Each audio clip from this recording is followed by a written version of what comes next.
आप मेरे से ये पूछोगे कि खाली अमेजोन पे डिपेंडेंट कोई बिजनेस बना सकता है तो बिल्कुल बना सकता है। काफी ज्यादा ब्रांड्स और सेलर्स हैं जो मतलब टेंस ऑफ क्रोर्स करते हैं बस ऑन अमेजोन और कोई भी और प्लेटफॉर्म में नहीं सेल करते हैं।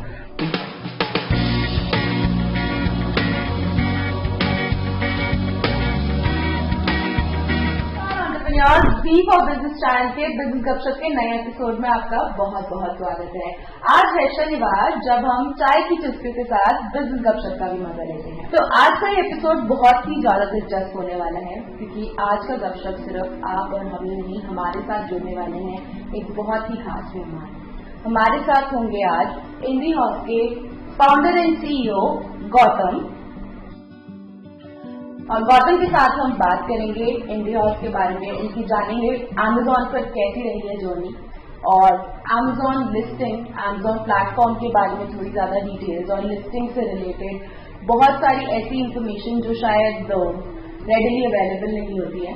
तो हम अमेजोन पे क्या करना चाहिए, क्या नहीं करना चाहिए, उन सब के बारे में आज हम गौतम से जानेंगे। जब आपने अपना इंडी हाउस का लिस्टिंग शुरू किया था अमेजोन पे तो बहुत ही प्रैक्टिकल नोट था, आपको क्या क्या दिक्कतें आई थी? मतलब देखिए अमेजोन में प्रोडक्ट लिस्टिंग में हमें क्या दिक्कत है उससे जाने से पहले एक स्ट्रक्चरल चीज में समझाना चाहूंगा सबको कि अमेजोन में कोई भी लिस्टिंग आपका अकेला नहीं होता है। इसका मतलब क्या है? इसका मतलब ये है कि प्रोडक्ट का होता है लिस्टिंग। आप कोई भी ब्रांड ले लो, मान ले कोई एक्स ब्रांड का डिटर्जेंट है और ये मार्केट में मिलता है, तो इसका मतलब ये नहीं है कि वो एक्स ब्रांड का ओनर है वो ही बेच सकता है, कि जिसी के पास भी वो ब्रांड का स्टॉक अवेलेबल है वो बेच सकता है। तो लिस्टिंग होता है प्रोडक्ट का, तो वो प्रोडक्ट आपके हाथ में होगा। जैसे हम लेते आप एक एग्जांपल के लिए मारिको का पैराशूट ऑयल है, आप उसका डिस्ट्रीब्यूटर हो, आप अमेजोन के रूल्स के हिसाब से आप लिस्ट कर सकते हो। ये नुकसान हो सकता है कि मारिको आपके साथ गुस्सा हो जाए कि आप रिटेल डिस्ट्रीब्यूशन था और आपने ऑनलाइन बेच दिया, उसकी वजह से आपका नुकसान हो सकता है। बट अमेजोन के रूल्स के हिसाब से किसी के पास भी वो प्रोडक्ट है वो भी उसमें एक सेलर बन के वो अटैच हो सकता है। तो आप अमेजोन की पेज में जाके साइट पे क्लिक करोगे, आपको दिख जाएगा कि कौन कौन सेलर्स है इस प्रोडक्ट पे। तो that is the original design of Amazon. आपका खुद का भी लिस्टिंग हो, आपका प्रोडक्ट हो, आप इस पे आप ट्रेडमार्क रजिस्टर करके आपका ब्रांड का लिस्टिंग नहीं बनाओगे। इसका मतलब ये है कि आपकी प्रोडक्ट पे से कोई दूसरा सेलर भी बेच सकता है। तो इसका मतलब ये होगा कि आपने लिस्टिंग और ये सब का मेहनत कर लिया और कोई दूसरा भी आके प्रोडक्ट बेच सकता है। ये एक अमेजोन की एक स्ट्रक्चरल डिजाइन है जिसमें जैसे आपके पास भी वो प्रोडक्ट का स्टॉक है, आप भी एक सेलर की तरह लिस्ट करके बेच सकते हैं उस पर। एंड ये होता भी है काफी कैटेगरीज में, अप्लायंसेस में और अलग अलग कैटेगरीज में जो रिटेलर्स जो भी है उनके पास स्टॉक अवेलेबल होते हैं, स्मॉल शॉप्स, वो भी लिस्ट करते हैं और बेचते भी है। इसकी वजह से ब्रांड्स के कभी कभी प्रॉब्लम्स आते हैं जिसमें प्राइस अंडरकटिंग होता है या प्राइस मैनेज करने में डिफिकल्टीज होता है। बट एक स्मॉल सेलर के तौर पे आप सोचोगे तो दिस इज आपको सही तरीके से एक पेज के बारे में ऐसा सोचना है, वो पेज प्रोडक्ट का होता है। तो आपका वो प्रोडक्ट खाली आपके लिए रखना है, आपका एक्सक्लूसिव रखना है, तो आपको ब्रांड रजिस्ट्री करना पड़ेगा। फिर मैं आता हूं कि डिफिकल्टीज क्या आते हैं। तो डिफिकल्टीज ये रहता है कि जैसे आपका प्रोडक्ट है, आप स्पेशली मैन्युफैक्चर करा रहे हो या आपके पास एक शॉप है और आपके पास स्टॉक है, यहां से लेके आपका डिफिकल्टीज अलग अलग होता है। जैसे हम एक ब्रांड थे, हमारे लिए एक्सक्लूसिव मैन्युफैक्चरर्स बनाते हैं, जो भी हम डिजाइन देते हैं और स्पेसिफिकेशन देते हैं उस पर बनाते हैं। ये मैन्युफैक्चरर्स अलग अलग जगह पे है, तो हमें पहले सैंपल्स मंगवाना पड़ता है, फिर वो सैंपल्स को रख के उसका पैकेजिंग करके they have to then shoot the images. तो पहले ये सवाल आता है आप शूट कहां करोगे? आपको शूट कराने के लिए वेंडर्स चाहिए जो ये कर सकते हैं। अमेजोन उनकी मोबाइल ऐप पे एक फीचर है जिसकी आप फोन से भी शूट कर सकते हैं, बट फ्रैंकली मैं ये सजेस्ट नहीं करूंगा कि आप ये करो, क्योंकि आज की डेट पे अमेजोन की स्टैंडर्ड या कस्टमर की एक्सपेक्टेशन इतना हाई है कि प्रोडक्ट की फोटो इमेजेस बहुत ही प्रोफेशनल लगना चाहिए। तो अमेजोन का ही एक सेलिंग पार्टनर नेटवर्क है जिसमें अलग अलग टाइप का वेंडर्स मिलेगा, from supply chain to marketing, जिसमें आपको ये मिलेगा। तो आपको एक ऐसा पार्टनर इवेल्युएट करना पड़ेगा, उनकी प्रीवियस वर्क को देख के वो कैसे एक तरीके का काम करता है, आपकी कैटेगरी ऑफ प्रोडक्ट्स पे वो काम किया है, उनकी प्राइसिंग कैसे है और आपके कंफर्ट के हिसाब से आप किसी को फाइनलाइज करना पड़ेगा। फिर उनका तो ऑलरेडी काम चल रहे होंगे तो उनसे टाइम मिलना चाहिए, तो आपको लगेगा कि हाँ मेरे पास आज स्टॉक आ गया, उनको कॉल कर लीजिए और माल भेज देगा, कल हो जाएगा, ऐसा तो होता नहीं। तो इट विल टेक, उनका कोई टाइमलाइन होगा कि 2 हफ्ते 3 हफ्ते, तो तब तक आपका काम भी डिले होगा। तो ये एक डिफिकल्टी रहता है ये। फिर आप जो कंटेंट लिखने जाओगे तो अब कम से कम मतलब आप 20-30 प्रोडक्ट लिस्ट कर रहे हो, तो आपको 30 प्रोडक्ट के अलग अलग बुलेट पॉइंट्स लिखना पड़ता है। ये सब जो कंटेंट है वो बनाना पड़ता है, जिसमें एफर्ट लगता है, तो उसका भी एक पार्टनर आपको ढूंढना पड़ता है। शायद सेम ही एजेंसी कर देंगे तो, बट ये सिलेक्शन प्रोसेस बहुत इंपॉर्टेंट है, नहीं तो आप उनका आउटपुट और आपका एक्सपेक्टेशन मैच नहीं होगा या क्वालिटी काम नहीं आएगा और आप अनहैप्पी होंगे और दोबारा करवाना पड़ेगा। तो दिस इज वन चैलेंज जो आपको बहुत केयरफुली सोचना पड़ता है। दूसरी चीज ये होता है कि आपका इन्वेंट्री आप कैसे करने वाले हो। आप एक लोकेशन पे ही रखने वाले हो, एफबीए में रखने वाले हो, आप आपकी खुद की वेयरहाउस पे स्टॉक कैसे आप करने हो, ये डिसीजन आपको लेना है। आपको एफबीए बेचना होता तो उसका आपको बारकोडिंग, बॉक्सिंग और शिपमेंट्स वगैरह पहले ही अरेंज करना पड़ेगा ताकि वो स्टॉक अवेलेबल है लाइव मार्केट में। आई थिंक वो ये सब जो सेटअप फेज में होता है ये बहुत स्ट्रक्चर्ड होता है, क्योंकि इंडिया में टिपिकली एक बिजनेस में ये सब नहीं करते लोग। जैसे इन्वेंट्री शॉप पे आ गया तो लगा देंगे, इतना एफर्ट नहीं लगता है कि ये कौन सा प्रोडक्ट है, कौन सा कलर है, इसकी करेक्ट बारकोड लगी हुई है, इसकी करेक्ट प्रोडक्ट टाइटल है। ये सब बहुत, क्योंकि सब कुछ ट्रैक होता है, ये बहुत ध्यान से करना होता है और उसमें एफर्ट तो लगता ही है। आई थिंक दूसरा चीज ये है कि Amazon की लिस्टिंग गाइडलाइंस बहुत स्ट्रिंजेंट है, तो आपको ये सब समझना पड़ता है, या कम से कम किसी जो एजेंसी है जिसका एक्सपर्टीज है ये सब आपको सपोर्ट करने में, अकाउंट मैनेजमेंट कहते हैं इस सर्विस को, तो उनको अपॉइंट करना पड़ेगा आपको और उनसे आपको ये एडवाइस लेके उनके थ्रू ये काम कराना पड़ेगा। वो मैं रेकमेंड करूंगा, जो कोई ऑलरेडी एग्जिस्टिंग बिजनेस चल रहा है किसी को, तो ऐसे एक एजेंसी को अपॉइंट करो जिसमें आपको भी सीखने आसान होगा और काम भी हो जाएगा। तो क्योंकि इसमें काफी पॉलिसी रूल्स है, जैसे कि वेरिएशंस है। आप मान लीजिएगा एक टी शर्ट बेच रहे हो जिसका अलग अलग साइजेस होते हैं और अलग अलग कलर्स होते हैं, तो इसका कोई रूल्स होता है Amazon के अंदर कि कैसे ये वेरिएंट्स को दिखाना होता है और उसका वो डेटा को कैसे आपको Amazon के अंदर अपलोड करना होता है। इसमें आपका कुछ एरर हो जाएगा तो फिर उसका नुकसान बाद में बहुत होता है।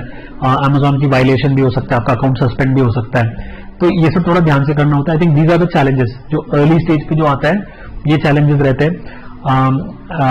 जीएसटी लेना पड़ता है Amazon की, एफडी आप कर रहे होंगे तो, एंड इंक्रीजिंगली Amazon की पॉलिसी बहुत लोकल हो गई। इसका मतलब यह है कि Amazon जो भी प्रोडक्ट कस्टमर की ज्योग्राफी, कि आप मान लीजिएगा कि एनसीआर में हो तो एनसीआर की वेयरहाउसेस में जो भी स्टॉक है वो पहले दिखाते हैं। तो एनसीआर में जो भी Amazon की फुलफिलमेंट सेंटर्स है उसमें कोई कोई ब्रांड्स का या जो भी सेलर्स का स्टॉक है वो एनसीआर के कस्टमर्स को पहले दिखेगा। वो मतलब 4th पेज या 5th पेज या बाद में ही दूसरा लोकेशन दिखता है, तो आपको डिस्कवरेबिलिटी बहुत कम हो जाता है।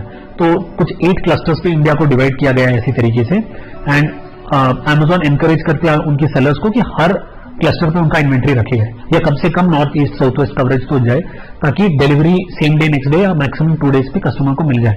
ये सब करने में टाइम लगता है, एंड कोई भी आप जो कॉम्पिटिटर के साथ मार्केट पे compete कर रहे हो, वो ऑलरेडी Amazon में 2-3 साल काम कर रहे हैं कम से कम, या उससे ज्यादा भी हो सकते हैं, उनका ऑलरेडी ये सब सेटअप रेडी है। तो उनकी कम से कम 7-8-10 फुलफिलमेंट सेंटर्स में ऑलरेडी इन्वेंट्री होंगे। वो इंडिया में काफी पिन कोड में सेम डे या नेक्स्ट डे डिलीवरी देंगे। उनका जो शिपिंग कॉस्ट है, क्योंकि वो ऑलरेडी पैन इंडिया डिस्ट्रीब्यूटेड है, उनकी शिपिंग कॉस्ट भी कम पड़ेगा क्योंकि सब लोकल लॉजिस्टिक्स पे जाएंगे। तो ये सब चीजें ना आपको मार्केट में डिफरेंस दिखेगा। तो आपको ये सब ये सब आपको थोड़ा पेशेंस रख के, थोड़ा परसिवियरेंस रख के फाइट करना पड़ता है ताकि आप भी वहां तक पहुंचे, उसके बाद आपको वो पूरा रिजल्ट मिलेगा। तो आई थिंक यही है रहा हमारा सबसे ज्यादा चैलेंजेस अभी, अलग अलग लोकेशन खोलना, उसका जीएसटी का काम कराना और उस लोकेशन पे इन्वेंट्री प्लेस कराना, कौन सा इन्वेंट्री कितना वहां प्लेस करना है। तो ये सब आई थिंक सीखने में और ठीक से करने में it will take 2 years 3 years, कोई भी ब्रांड लोगे तो आई थिंक वो चैलेंज है कोई भी नया पर्सन को करने में। काफी इंटरेस्टिंग और काफी मेहनत का काम है। तो ये एपिसोड को खत्म करते हुए एक आखिरी सवाल, कि अगर मान लीजिए कोई दुकान है उसके लिए, और क्या वो सिर्फ Amazon पे बेच के अपनी सेल्स ग्रोथ बढ़ा सकता है, या आप बोलेंगे कि यार और भी कोई प्लेटफॉर्म पे करना चाहिए या सिर्फ Amazon पे करना चाहिए, क्या आपका सजेशन है? देखिए वो इस पे मैटर करेगा कि आपके पास कितना बैंडविड्थ है, आपकी टीम कितना बड़े हो, आप अकेला काम कर रहे हो, 20 लोग के साथ काम कर रहे हो, आपके पास क्या रिसोर्सेज अवेलेबल है। आप मेरे से ये पूछोगे कि खाली Amazon पे डिपेंडेंट कोई बिजनेस बना सकता है, तो बिल्कुल बना सकता है। काफी ज्यादा ब्रांड्स और सेलर्स हैं जो मतलब 10s of crores करते हैं बस ऑन Amazon और कोई भी और प्लेटफॉर्म में नहीं सेल करते हैं। तो ये ऐसे भी एग्जांपल्स है, और ऐसे भी एग्जांपल्स है जो अमेजोन में भी बेचता है, दूसरे मार्केट प्लेसेस में बेचते हैं, खुद की वेबसाइट पे बेचते हैं, और रिटेल स्टोर्स भी है। तो वो आपकी कैटेगरी, आपकी प्रोडक्ट और आपकी कैपेबिलिटी पे डिपेंड करेगा कि आप कैसे जाना चाह रहे हो। बट मैं ये कहूंगा कि सबसे one of the most mature market places जिसका सिस्टम्स हो या प्रोसेसेस हो, नया सेंडलर्स के लिए बहुत फ्रेंडली है, कि बहुत इजीली आप एंटर कर सकते हो।